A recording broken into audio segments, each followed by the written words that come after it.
Welcome to the Rim Break Rodeo. We hope this video helps. You begin by opening Settings, press Windows plus I and go straight to Network and Internet. Once there, choose Advanced Network Settings so you can see adapters and related options. You need to find the Ethernet entry. It's often labeled Ethernet or Local Area Connection. Make sure the machine is the one you intend to modify.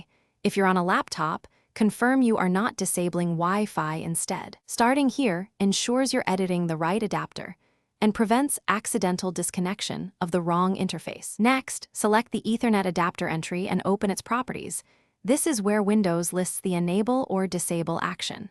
Click Disable and confirm any UAC or dialog prompts.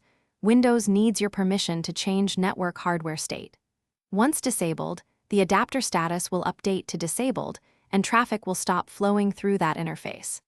Make sure to check other network settings so you don't disrupt shared resources. You can re-enable it later the same way if you need the connection back.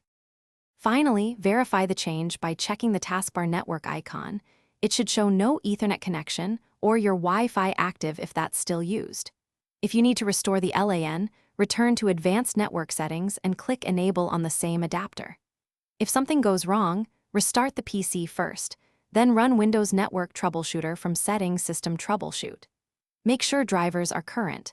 Outdated drivers can prevent enable/disable actions, so update in Device Manager if needed. Thanks for watching. Consider subscribing if we helped you.